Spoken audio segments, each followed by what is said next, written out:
Hello, everyone. Welcome to Room Now's Day 4 recap from EULAR and Barcelona.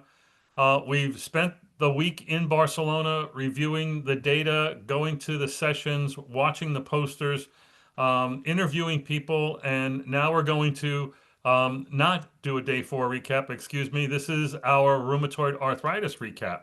And I'm joined by our leaders that were covering rheumatoid arthritis. And today we're going to present what we thought were the highlights from EULAR 2025. I'm Jack Cush, now back in Dallas, Texas. I think all of our faculty, except for John, who's still in Barcelona, I want them to all introduce themselves. John, introduce yourself. Hi, I'm Jonathan Kay. I'm a rheumatologist at UMass Chan Medical School in Worcester, Massachusetts. And even though it looks like I'm still in Barcelona, I'm back in Massachusetts. Oh, good. Okay. Dr. Day Yeah, I'm Mrinalini Dey. I'm a rheumatology fellow working at King's College Hospital in London. and Dr. Pope. Janet Pope. Hi, everyone. I'm a rheumatologist in London, Canada, and I am sitting in a clinic but finished my patients, so all good. Excellent. All right, so let's begin with Dr. Day. What was your one of your highlights in rheumatoid arthritis from this past week of meetings? Yes, so my highlight was OP0004, which was the ALTO study, which has come out of King's College London. So I'm a bit proud of that. So this study was investigating the long-term effects of a one-year course of Abatacept in individuals at high risk of developing RA. And it was actually the follow-up study of Apipra, which we heard about lots last year. So just in a couple of sentences, Apipra was a double-blind placebo-controlled trial that enrolled individuals positive for RA-related autoantibodies, so ACPA or RF, and they had inflammatory joint symptoms but no clinical sign of itis.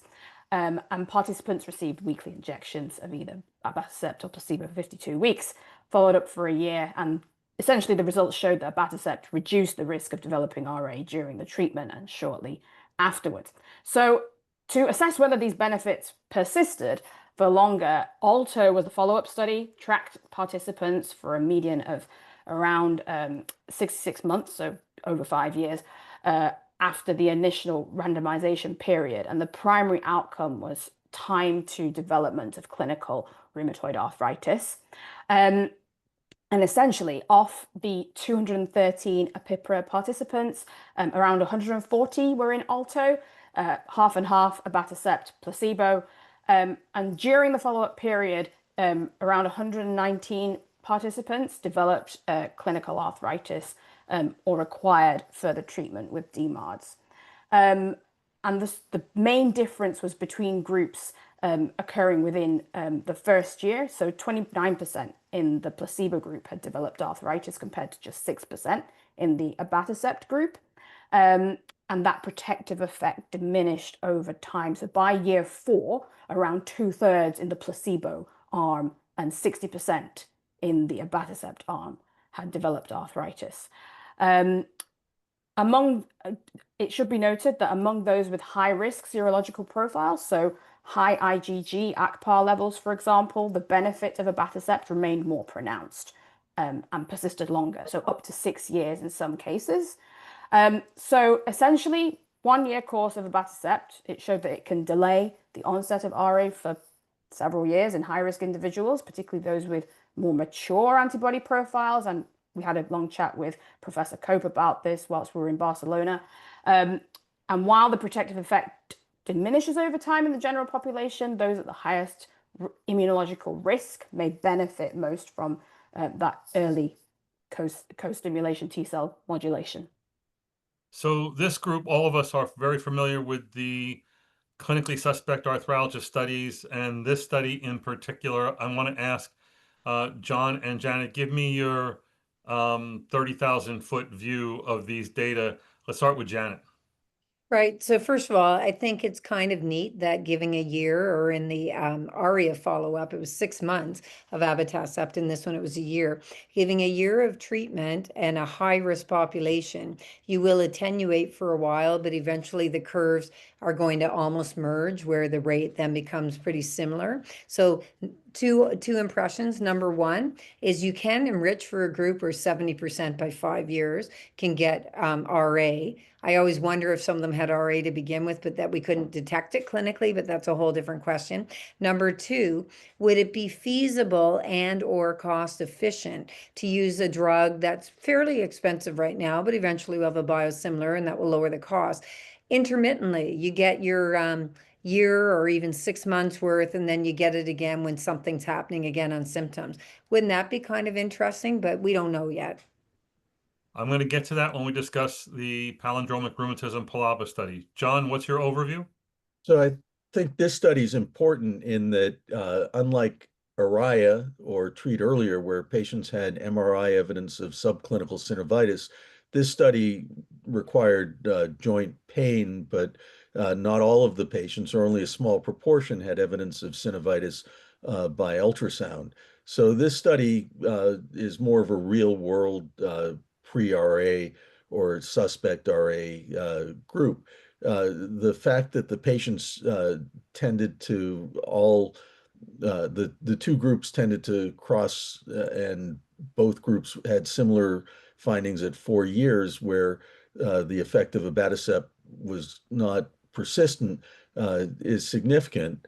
In these patients, the higher immunologic activity, the greater number of autoantibodies tended to predict a response to abatacept. So the take home from this is that probably abatacept is better in the patients with more autoantibodies at baseline, and it's not as important whether they have subclinical synovitis on MRI, but this might be a treatment for all comers. Yeah, and I think it's a really important point. We do know that ACPA is a risk factor for progression. We do know that double positivity and high titers is a greater risk factor. We've always thought from work of Emory and others that tenosynovitis and subclinical inflammation is another risk factor. And basically with all of these, you're ratcheting up the risk, are you not? So I want to ask the panel this. First, let me just say that the ARIA study and its long-term follow-up, 4-year follow-up, was also presented, showed the same kind of results. ARIA, different. They had to have subclinical synovitis to get in. It was only 100 patients split between placebo and abatacept. They got 6 months of abatacept, and they were followed out initially for another 12 months out to month 18. But now we have out to 5.3 years as a mean. Showed the same thing, that the lines stay apart for a while, and going out to 4 years, and finally at 4 years they come together. The comments I hear from these two studies specifically, and others even, is that the separation of the lines that ultimately comes together either means it doesn't prevent RA, and I'm not too impressed with this data, or it means that it delays the onset of RA, and it is significant. I want to know the opinion of you three experts, and maybe I'll chime in with my own, but Dr. Dey, what do you think? Is this really important, or is this, it is what it is and it doesn't prevent RA? So yeah, we had a good conversation with Prof. Cope about this, I think, at the Congress. It is important, for sure. We know that it's not just RA and joint damage. There are comorbidities that come along with this. There are extra-articular manifestations that we're probably delaying the onset of by giving people abatacept. And as Janet mentioned earlier as well, like, did they, or I think it was yourself, perhaps they did have RA. Some of these patients may well have had RA. We don't know. And so, yeah, my take would be that these are important data. Janet, what do you think? Well, I think it was hydroxychloroquine, so stop RA, that wasn't presented here, was totally not stopping RA. So Plaquenil didn't work. So if it was an inexpensive drug, methotrexate or hydroxychloroquine, I think we'd be all over it, saying if you're high risk, just take it. Well tolerated, inexpensive, etc.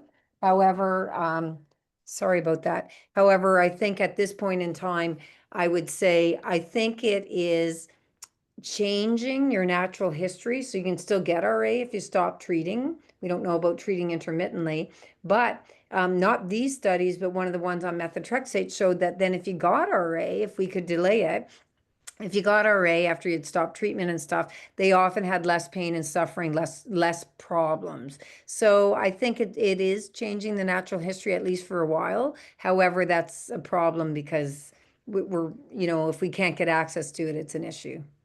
John, important or not? I think it's important. It's interesting that both Araya and ALTO are showing convergence of the two groups at 4 years, which suggests that maybe a retreatment period just before that might extend the duration of delay to 7 or 8 years. And it may be that intermittent treatment with courses of Abatacept in these patients might delay rheumatoid arthritis long enough with perhaps increasing efficacy over time that we might not see as florid disease or even any disease. Yeah, so the Araya study, previously mispronounced by me, as the ARIA study, was OP0325. I'm going to interject a little off script and talk about the PALABA study because John and Janet brought up the issue of maybe dosing and intermittent dosing. The PALABA study was also presented here, not PALABA OP0105, and it's a study of palindromic rheumatism using the intervention of either hydroxychloroquine or abatacept given in standard doses for 1 year. But at year 2, hydroxychloroquine continues on at daily dosing, but abatacept goes to every other week. And in this study of 24 months, it showed hydroxychloroquine developed RA, much as you'd expect. Almost 30% of the patients developed RA. But those on abatacept showed a greater degree of protection where the lines never did come together. But after 18 months, it looked like some people were, so maybe being on less abatacept was good for a while, but not good enough in the overall scheme of things. But still, at the end, it was 5% versus 30%. No, I'm sorry, 8.8% versus 28% at 24 months, showing that, again, like the Stop RA trial, hydroxychloroquine doesn't work, but it looks like abatacept does work. And that maybe what Janet and John suggested is that you might be able to go with less dosing, but it looks like there may be some less effect, like you have when you go with less dosing during DMARD or biologic withdrawal studies. So again, this adds to the same data in the same way.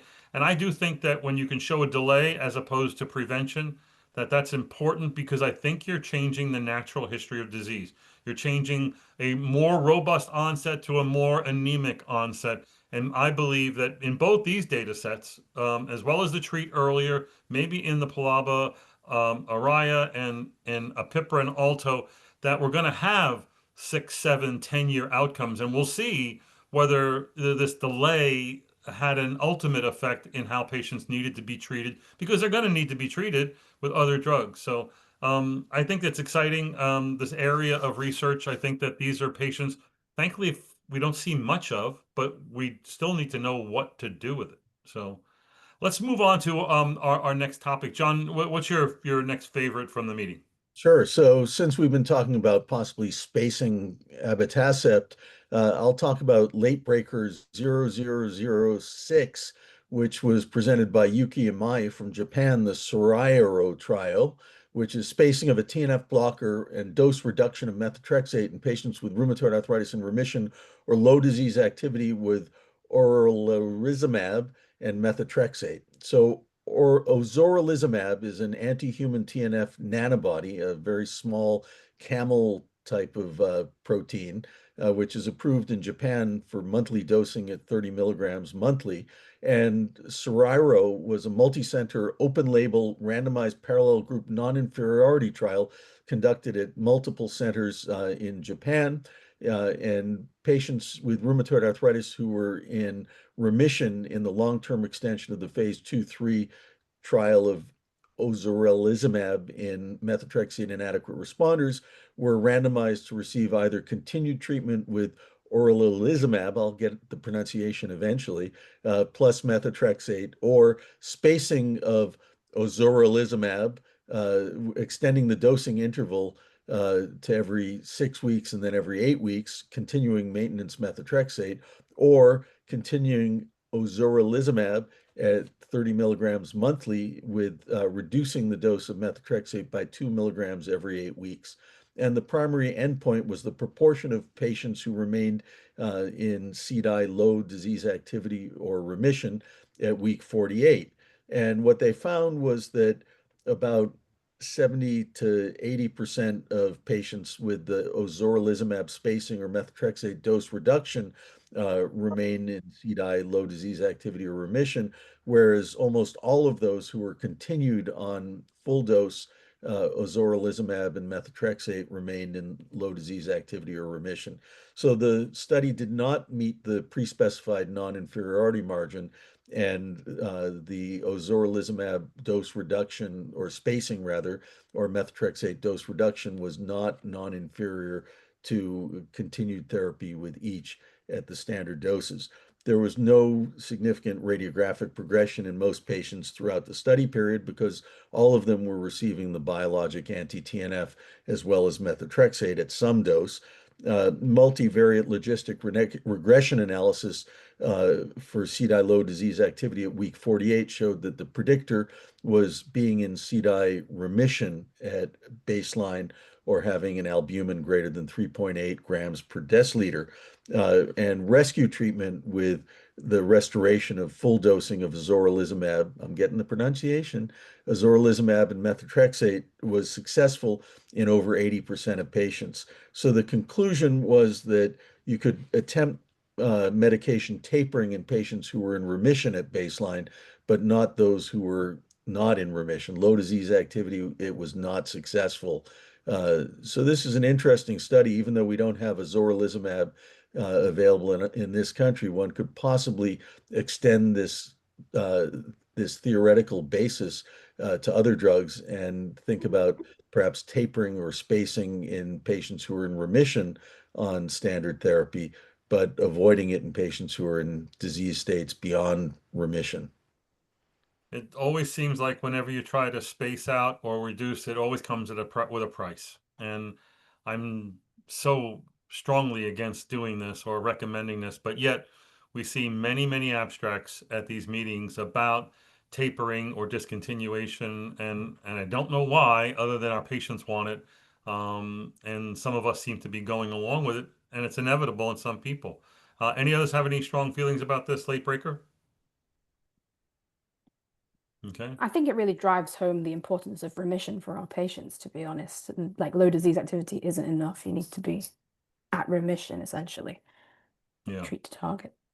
Yeah, and we're going to get to this even further when we discuss coming up the ACR guidelines and the update on the ACR guidelines that was also presented on the last day of the meeting. Janet, what do you want to talk about? Right. So some of what we just talked about is a segue to one little portion of the RA recommendations that I'm going to talk about that will lead into a study. So it's going to lead into the study OP0327. So Dr. Smolin et al. Presented the recommendations, an update in RA, and not much has changed. I was on those recommendations, as were some of the colleagues from, I guess, all over the place, really beyond Europe. But the recommendations continue to be different from the ACR in that EULAR recommends that pretty much everybody with RA should start on methotrexate with prednisolone. They don't really talk about the dose, or they say glucocorticoids. They don't talk about the route of administration, and then to taper as quickly as possible. We know from lots of systematic reviews that there's still a lot of people end up on chronic glucocorticoids when there's reviews of clinics and within RCTs.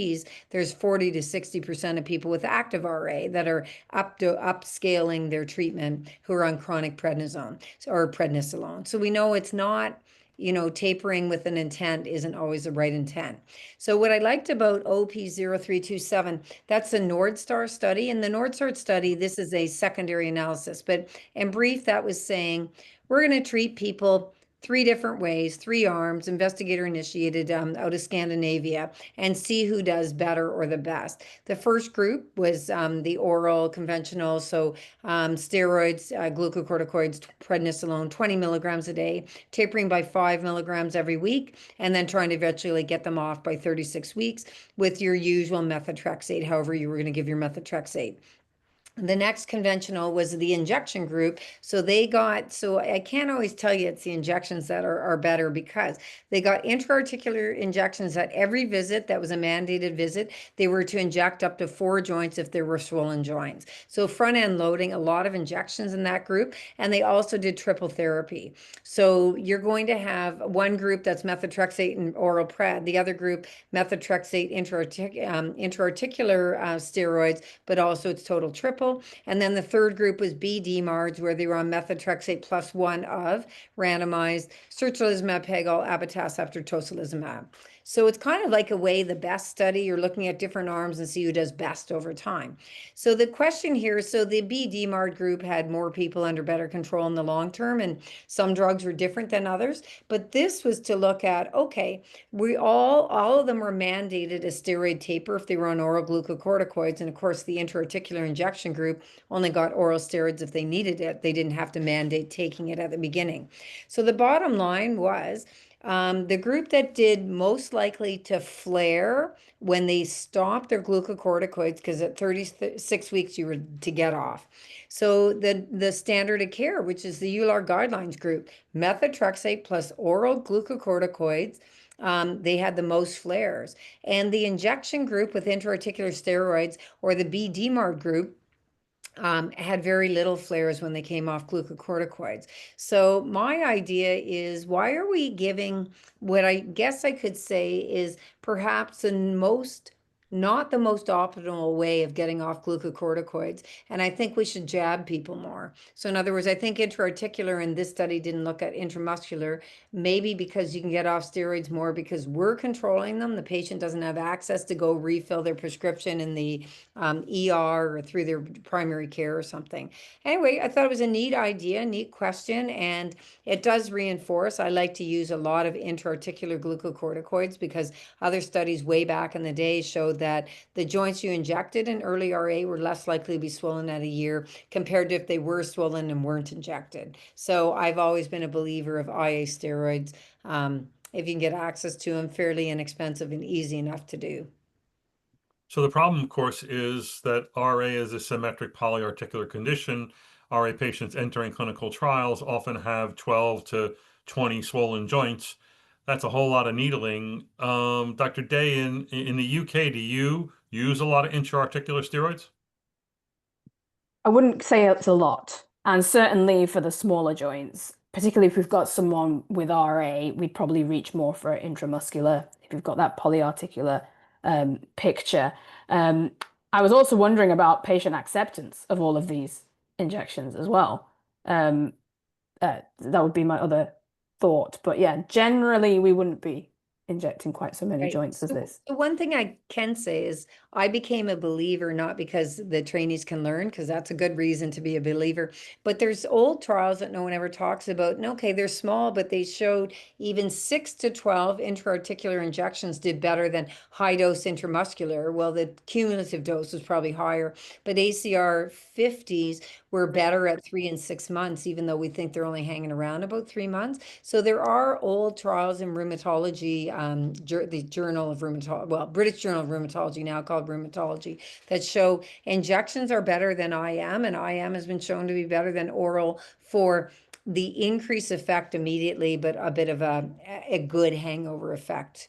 So isn't this a non-issue when you consider that the North Star was a new onset treatment naive group with RA who either got this ACT conventional therapy with steroids, everybody got methotrexate, and then the 3 other arms were certolizumab, abatacept, and an IL-6 inhibitor. And the biologic ones did the best in the long run. At 6 months, they're all the same as far as efficacy. But at 12 months, 24 months, 36 months was clearly that the biologic ones did way better than those that were treated with steroids. So advocating for either oral or intra-articular doesn't seem to hold up when the biologic methotrexate groups did so much better with early onset disease. Correct. It is better in the longer term, but other people could step up if they needed to, of course. But the flare rate, the biologics got their oral glucocorticoids as well, and the conventional methotrexate plus oral glucocorticoids. So certainly the oral glucocorticoids are difficult to get rid of. You flare more. If you're just on methotrexate, you flare less if you're on a BD-MARD. But 2 years down the road, if you could front end load on your favorite, whatever of your three that they looked at, whichever of those biologics might be your favorite, if you could front end load, that would be most optimal, but that it hasn't changed our standard of care right now because of probably access, and also because there's not that much harm in going triple plus intra-articular and then go escalating up over time. Harm meaning there's not that much worsening before you can get them good again when you step up. John, what's your take on this steroid analysis from the North Star study? Well, I think that in my own practice, I typically will give oral steroid when I start methotrexate to control disease activity. I do very little intra-articular joint injection in rheumatoid arthritis. With this study, the downside of oral steroids is that there's a risk of increased cardiovascular toxicity, increased risk of serious infections, even with relatively short periods of oral corticosteroids. So, yeah, I'm not sure what else to say. I would favor the biologic arms in terms of the long-term efficacy. So let's go back to what Janet started with, which was the EULAR update to the ACR management guidelines, which came out in 2022, presented by Dr. Smolin. He made a big point in 2022 about steroids, that all this crazy worry about steroids was not necessary, because the data that they showed in their review was that when rheumatologists started steroids at the onset of RA therapy, they were very likely to discontinue the steroids, which I don't say I can 100% believe, but nonetheless, that was the difference between the ACR guidelines, which said don't use steroids if you can avoid it, right? Get off them as soon as you can. Use the lowest dose, but it was really strongly urging you to not use them. But even now, the 2025 update to the 2022 guidelines still strongly advocate for steroids when you start methotrexate. And I think there is this difference of opinion, whether you are kind of becoming almost like lupus is becoming a discipline that you need to manage without steroids, as pushed by many, that you don't need to make lupus a steroid dependent disease. There are many of us that want to say the same thing about RA, but then there are many who still want to believe in steroids. It is a conundrum. It depends on, whether you are afraid of the side effects or whether you want to extol the benefits. And unfortunately, it's usually both that you have to deal with. So I guess let's just talk quickly about steroids and the guidelines, and how they changed your mind, Dr. Dey. I think we're just so used to, well, at least in the UK, starting, as John was saying, short course of steroids with the methotrexate just to get people through that bridging period.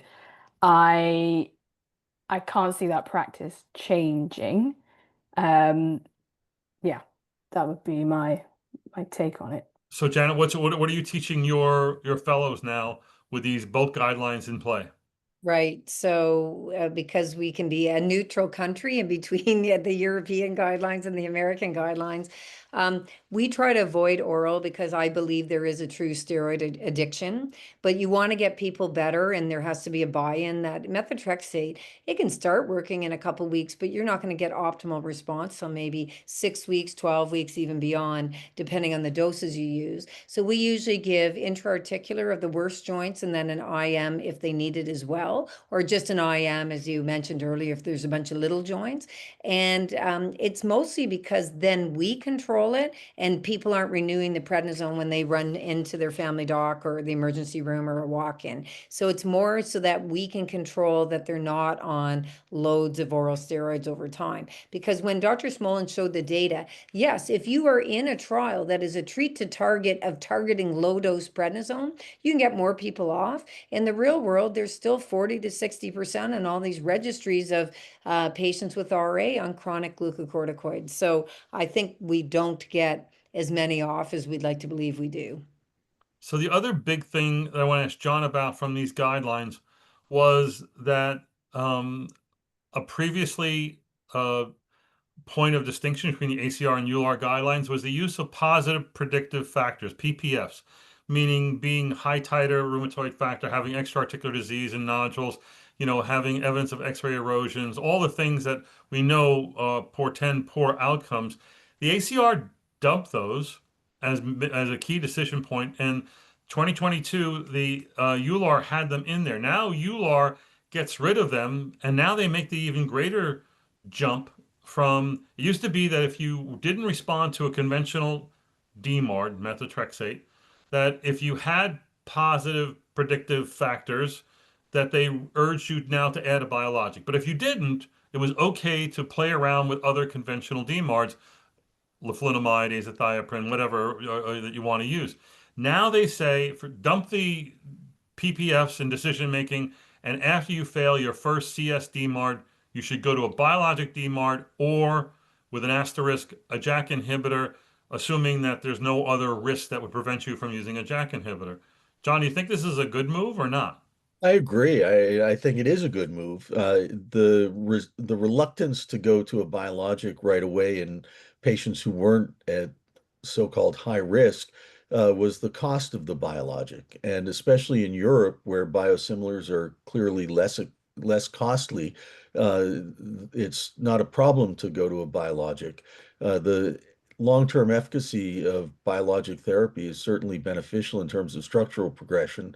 Uh, Going back to the ATTRACT trial, even patients in whom disease activity wasn't fully controlled, patients on infliximab had less in the way of structural progression than patients who were not on infliximab, who were just in the methotrexate group. So there's not a significant disadvantage to being on a biologic, and I think it's reasonable that all comers, if methotrexate is inadequately controlling disease, that a biologic DMARD or a targeted synthetic DMARD be the next step. So I think this flies in the face of what commonly happens. I like the recommendation because I'm bothered by the data that says rheumatologists don't change failing therapy fast enough, and they play around with drugs that are cheaper because they think they're supposed to, and they're very slow to start with aggressive therapy. But then again, I live in the capitalist United States of America, in Canada, and in the UK, where they have people breathing down your back about the money you're spending. What is this going to do to how you prescribe therapy, Dr. Dey? So we have to have 2 CSD-MARD failure first, and then we can go on to a biologic, and that's the rules we have to live by in our prescribing. But it does mean that actually people do progress onto biologics fairly quickly if they're not responding. Then we can escalate them pretty quickly actually. So it's fairly similar. It's not just one. We have to have 2. So yeah.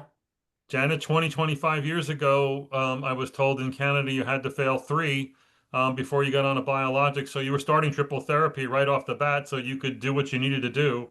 What are the rules now and how are you practicing? Right, so they vary between private and public, and they're not the same province to province. So with that in mind, in general, at least 1 combination, and some groups would be 2 combos. But again, I think as it's not just as prices go down, as safety, we have 25 years of TNF safety. We have 15 years of a lot of the other safeties.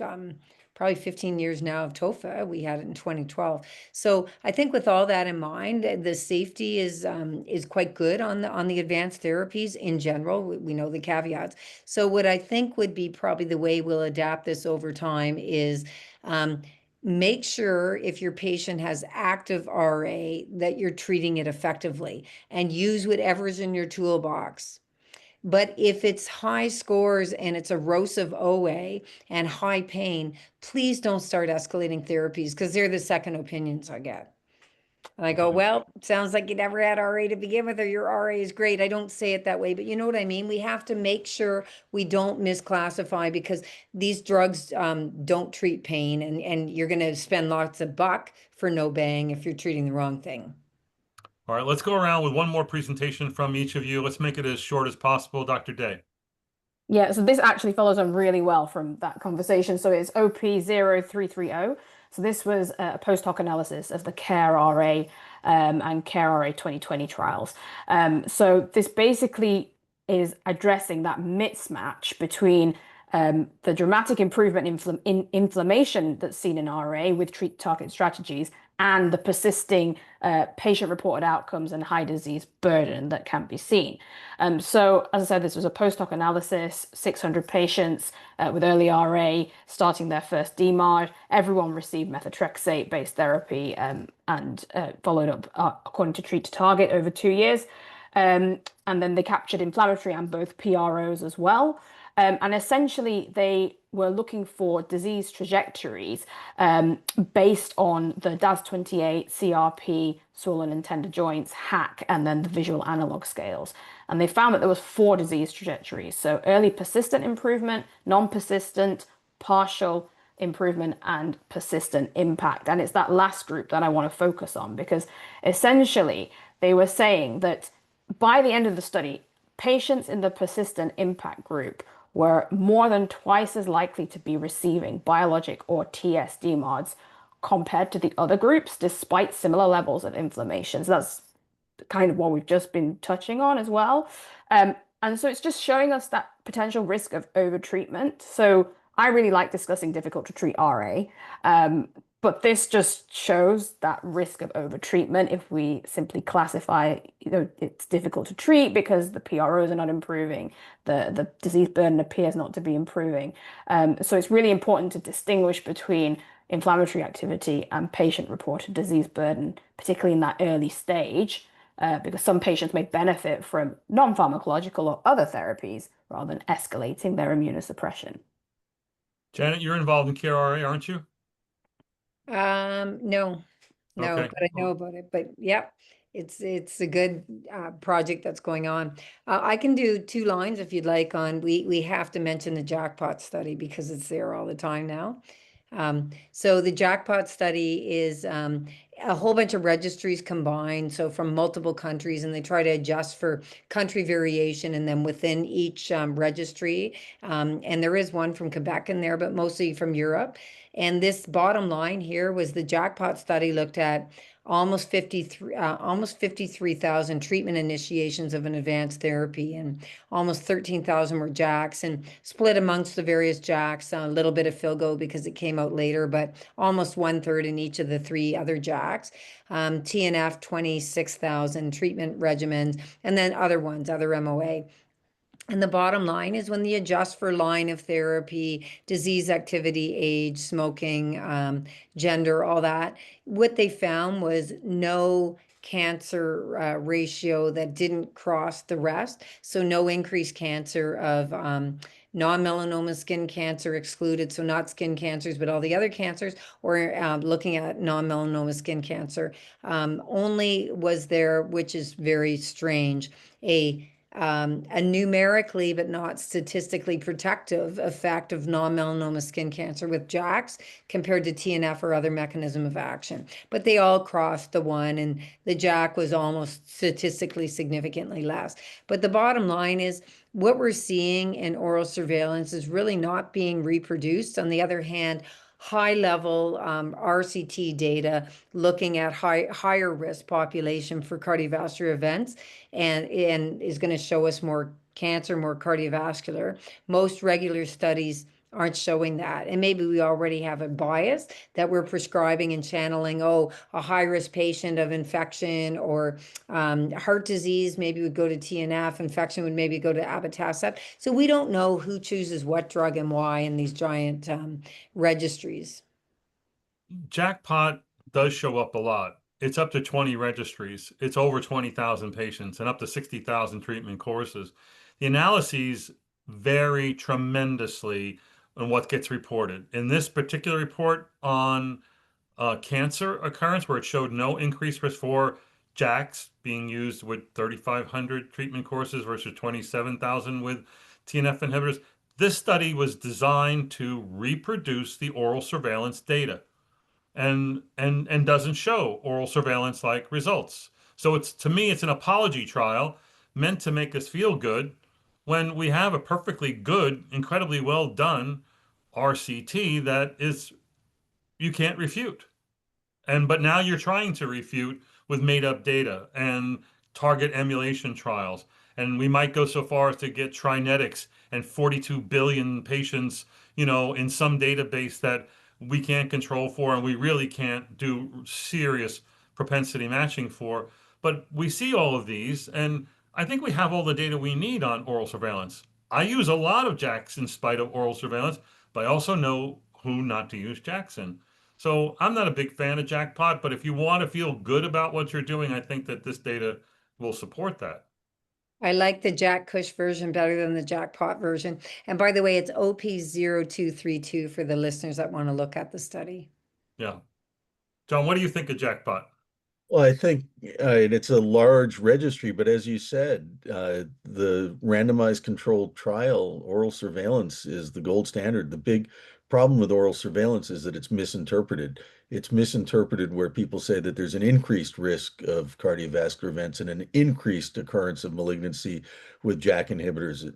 My take is that it just shows that JAK inhibitors don't reduce the risk of cardiovascular events as much as TNF inhibitors, and that malignancies are not lower with JAK inhibitors than with TNF inhibitors.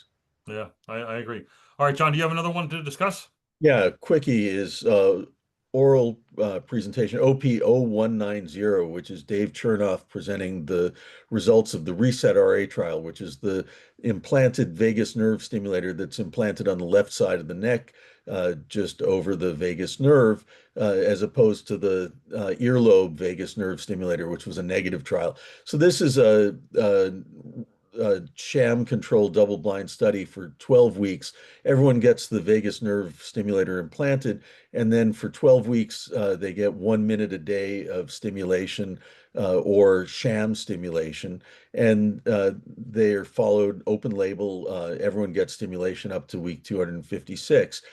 Patients in this trial had high disease activity, a mean DAS28 CRP of 5.3, mean disease duration about 13 years. 60% had failed 2 or more biologic DMARDs. So these are patients with long-standing disease, pretty active disease. The primary endpoint was the proportion of ACR20 responders at week 12. And this was statistically significantly greater for the stimulation group, 35% as compared to 24% in the sham group, P equals 0.02. And then when they crossed over and everyone got stimulation, the ACR20 in the open label went up to 52% in both groups by week 24. ACR responses were better in individuals who had previously been treated with only 1 prior biologic DMARD as opposed to those who'd been on 2 or more. And at week 12, DAS28 CRP, low disease activity or remission, was significantly greater in those stimulated, 23% compared to 16% in sham treated, P of 0.015. And there were significant decreases in the total joint, tender joint count and swollen joint count, reduction in new erosions by Ramrus. Serious adverse events were very low, 2.5%, mostly hoarseness, pain at the surgical site, or transient vocal cord paralysis.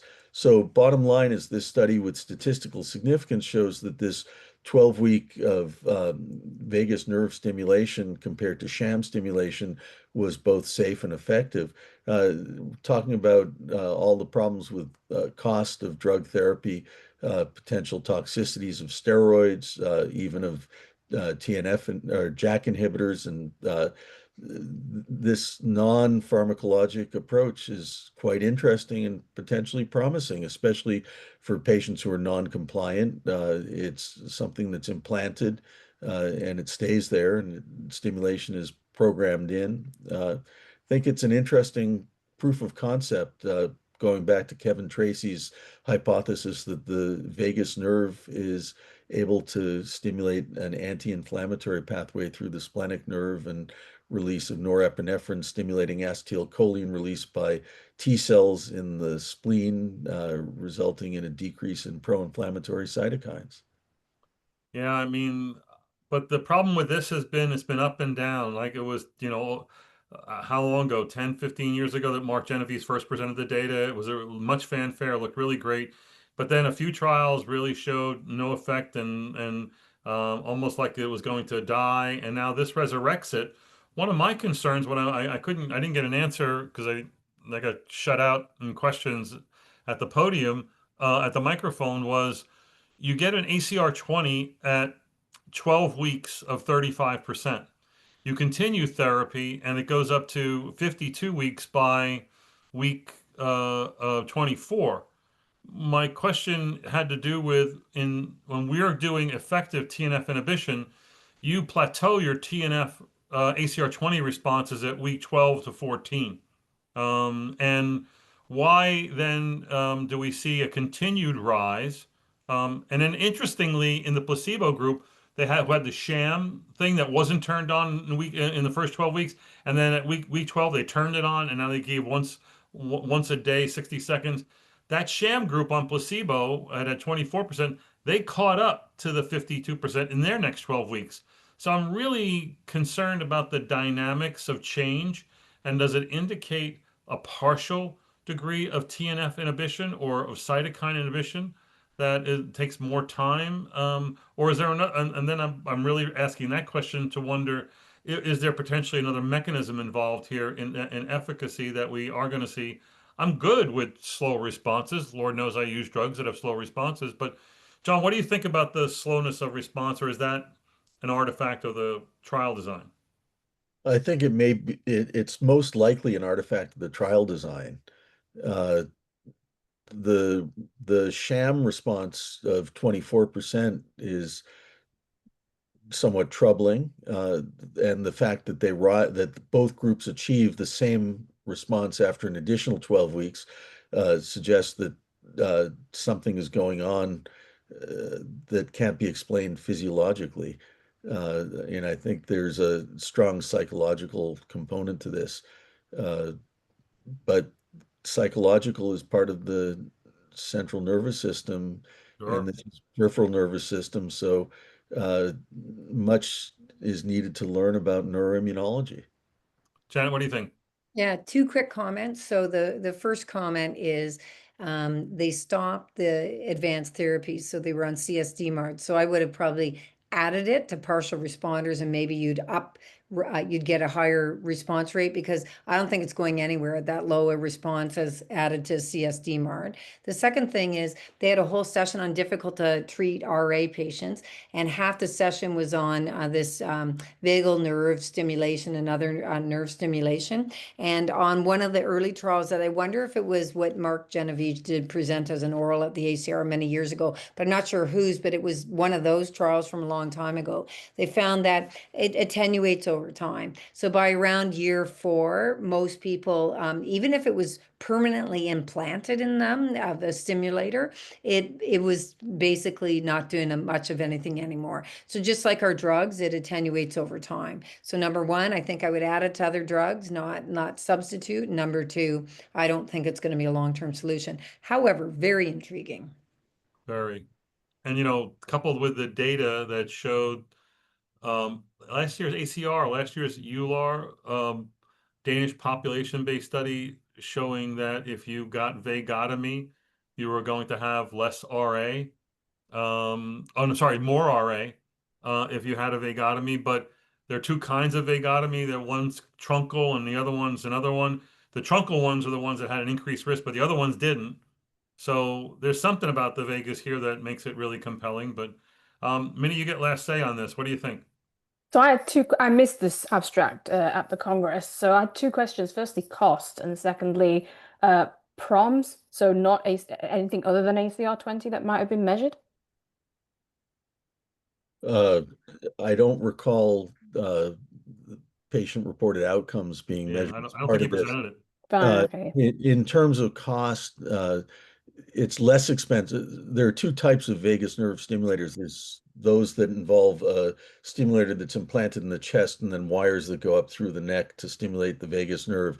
This one, because it's a single small device that's implanted directly on the vagus nerve, is a less extensive surgical procedure. So it's much less costly, but still it's a surgical procedure under general anesthesia. The upfront cost is there, but then the long-term cost, it's in there, and it's just a matter of charging it and long-term stimulation. But Janet's comment about adding it on to underlying background DMARD therapy is a very good suggestion. All right, great discussion. Thanks to John, Minnie, and Janet for bringing their expertise and really going after the many great abstracts that were presented at EULAR on RA. Thank you, the audience. Tune in for more of these topic reviews that we're going to have following the meeting. Take care.